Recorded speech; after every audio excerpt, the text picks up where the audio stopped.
because people are talking about it. The more people talk about it, the better it is. I think it really has the opportunity to be that it's on the ballot in Colorado in November to regulate marijuana like alcohol. Why not? How do you feel? It's a drug war, total failure. Total failure. Drug war is a total failure. 70 years. We now have 20 million Americans who are convicted felons that, but for our drug laws, would otherwise be tax-paying, law-abiding citizens. Let's stop the war on our sons. Yeah, thank you for your activism. Thank you. It was great meeting you. Thank you. I'm impressed. Guerrilla journalism, one-on-one. The butterflies are sitting in a little bit. How you doing, Mr. Johnson? Great. How about you? Marshall Silver. Marshall, great to meet you. One question. Yes. I was reading up on some of your points last night. I'm with you on the majority of the board, but we can all disagree on some things. But one thing that you spoke of was getting rid of the corporate income tax. Yes. And marginalizing or minimalizing the personal income tax. Yes. But should it not be the other way around? Should it not be that you get rid of the corporate income tax and get rid of the personal income tax and minimize the corporate income tax, because corporations are chartered by the state and are given status by the state and the county level, whereas we the people, we are the sovereigns of the state. Should it not be them getting taxed and us doing the consumption tax? That way we can step away and not pay for something if we can't afford it. Well, okay, so I think you're way in the weeds on this, just way in the weeds. Let's just simplify it a whole bunch. And that would be, we're going to do away with the IRS. No more IRS. That was one thing I noticed you spoke of. I completely agree with you. So if you take a can of Coke as an example, a can of Coke costs $1. In that can of Coke is 23% embedded tax. That's all the tax that Coke has to pay.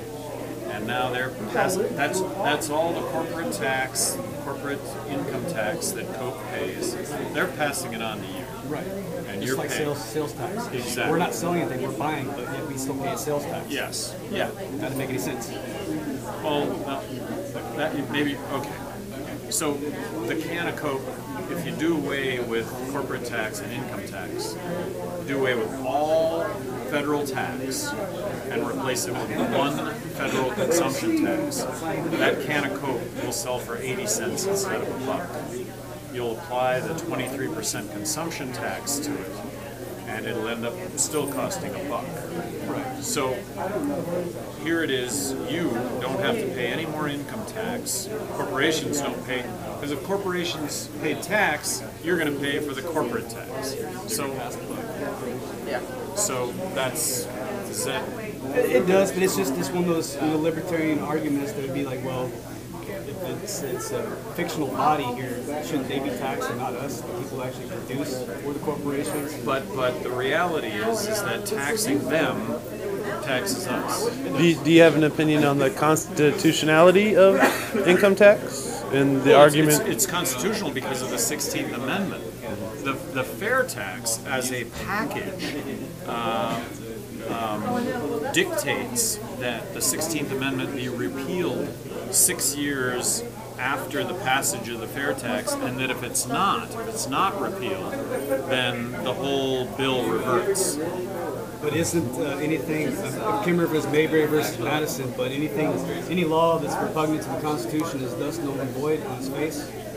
Well, now you're back though to the 16th Amendment, which allowed for income tax. I mean, that's what the 16th Amendment was all about. In 2001, you had supported NAFTA. Yes. Do you still stand by that? It's to this day. Now, by the way, I didn't have to sign NAFTA. Okay? This is not anything I put my signature on. So I'm looking at this from afar. And if you take the Cato Institute, for example, Cato Institute was saying this promotes free market, that it's not perfect, but that it's better than what we have. So from a distance, again, I don't have to put my signature on it. And maybe if I had to put my signature on it, I would have looked at it. And what I've understood about NAFTA is that it's very corporatist. I mean, this is after the fact. Is it an improvement? I really can't say. But that was the notion behind supporting NAFTA, that it was an improvement over what we've had. Right, but in all reality, it just made it easier for corporations to cut their losses, cut their employees, and move their businesses overseas, and also cut people's pensions, like Circuit City, all those closures have been out of business, Delta and United Airlines. Well, so now I'm a free market guy, totally free market guy. So back to what I'm proposing right now, if you do away with corporate tax and income tax and the IRS, don't all those jobs come back? As long as we don't incentivize and pay them to move overseas, just like we do with GM. Sure. Because taxpayer dollars went to go actually help them move overseas. Which is a big problem. Perot warned us about NAFTA, free trade. They told him he was crazy. He said, what did he say? The siphon. What you'll hear is the siphoning sound of the U.S. economy going overseas. I think we've experienced it. Another thing, I'm pretty sure the media is probably going to try and get you on this one. I'm not saying they're just going to try and take your quotes out of context, but you quoted that you were against student loans to the federal government. They didn't quote you saying federal government, but that's what you meant on that. And then later on you said that for New Mexico that you supported in New Mexico that for getting vouchers for $35, which we preface it because what they did was they took it out of context. The original statement was at the federal level, federal government has no business in that matter. If the state wants to do it, that's a state's prerogative. So I'm just bringing that up because that's probably something they're going to try and claim a flip-flop on, but it's not. Well, and actually, when I proposed a $3,500 voucher, the unit cost for anyone in public education was at that time about $5,500. So you could take your $3,500 and apply it to public school, and $3,500 happened to be the average cost to get into private school. Yeah, but that doesn't even really matter because it comes down to the state prerogative. New Mexico wanted to do it, or the people that you to do it. Yeah. That's their prerogative. People don't like it, they can move. I'm impressed by your research. Great. Late night work. Also, I just saw that as one thing that they were probably going to try and twist because that's the way it looked when I read it. But I read it and I'm looking at it like, okay, well that's a federal issue and that's a state issue. Completely separate. On John Stossel, I'm going to paraphrase you, but you had said that you felt you were the man, God, things don't work out for Ron Paul in Tampa, that you'd be the man to carry on the ideas of liberty. Right. That was pretty awesome. You feel that way? Yeah. And what would you say, is there anything that sets you apart from Ron Paul? What would be your biggest difference? Is there any? No. He is a social conservative. I'm not, but he's not going to. He does not espouse that social policy being law. Yeah. And so really, I don't... Obviously a lot of similarities. That's why I'm just curious if there's anything that you just like, nah, I'm opposed to Ron Paul. And on that note, would you consider him as a pick for VP? Or Fed chair. Or Fed chair? Well, I do have a VP right now. Yeah, I guess so, yeah. Jim Gray. So we're in this and There was a point was a Fed chair, and also keep in mind Judge Andrew Napolitano for a Supreme Court seat if one comes up. Well, and absolutely, and I think Judge Napolitano for a very short amount of time considered being. He'd be a good one. Is your VP? Yeah. He was, he's been very helpful. He has been very helpful. He's a good voice. I think he gave a real terrific endorsement of me at Freedom Fest, and by that endorsement, he was asked, "Would you run for president of the United States?" And You've had a lot of great endorsements. Adam Kokesh, even Alex Jones. I mean, you've had terrific. Jesse Ventura. Came completely unexpected. Because you're kind of in a position to, if things like I said don't go well for Ron Paul in Tampa, then you're kind of I hate to say it, but yeah, there's a lot of voters that are going to be looking, and I don't mean to interrupt you, but it's like, you know, your gut instinct as a Paul supporter is you want to write in his name, but it's just kind of self-gratifying because if he's not on the ballot, it's not going to get counted. Right. And right. we know we don't want Obama or Romney, and we know you have a lot of great ideas, so it's just something that maybe... Those great ideas, I think, without exception, would be the same as Ron Paul. Exactly. That's why I was trying to say, like, is there anything, because I'm not aware of it, like, where you just are opposed to any ideas that because we know what he's about. We're having to do a little catch-up on, you know. And I always hate trying to draw the very specific distinctions because it kind of draws away from the fact that... Would it not be better to step back and say, you know what, the government has no business in marriage at all? So let me finish though.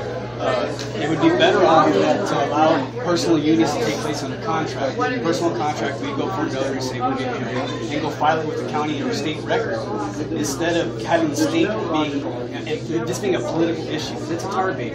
You know, some people agree with it, some people don't. But you know what? Just step back and let a personal union take place, just for on a contract basis. Okay, so I started out that way. I started out with those words. Come to find out, there are thousands of lines of federal law where the word marriage is there. By the way, implementing the fair tax, doing away with the income tax, eliminates about half or more of the issues surrounding marriage equality, because marriage equality has to do with equal treatment under the law with regard to taxes and being able to pass on your estate. These are the issues. So come to find out, if you say that the government should get out of the marriage business and let's say just be involved in civil unions, you would actually have to have a piece of legislation for every one of those lines of federal legislation to change them into civil union, effectively saying, look, I'm not going to change. By saying get government out of the marriage business is effectively saying we're not going to deal with it. These great words for not dealing with it. It's not necessarily not dealing with it. It's just going about it in a way where a candidate doesn't have to endorse a certain stance on it. You can say, you know, it's the state's prerogative. File it from the county. But if it's so I maintain that it is a constitutionally guaranteed right on par with civil rights of the 60s. Marriage licensing only came about after the Civil War. Right. We had that license And that had to do with races. Right. That had to do with races. People don't know about that. You know, Right. There's a term called miscegenation. I'm pronouncing it right. The term, you had to have a license to speak for the race. I'm impressed. Would you believe the last grade I passed from 8th grade? I would find that hard to believe. Yeah. You belong where I'm belonging, where I'm at, but if given the opportunity, but I've been given the opportunity, so you're stuck with me. So just help me out. Well, hey, man, look us up. WeAreChange San Antonio. Be respectful towards one another, respect the common law. Yep. We don't have to agree, but if we come together civilly and discuss ideas, that's where these ideas branch out and become a great country And that's legislation. That's the beautiful part about libertarian is we can have these discussions and we'll cuss and discuss and we'll both be better for it. I appreciate your time. Oh, I appreciate yours. Thank you. I'll be an awesome. Thank you. Yeah. Thank you for your activism.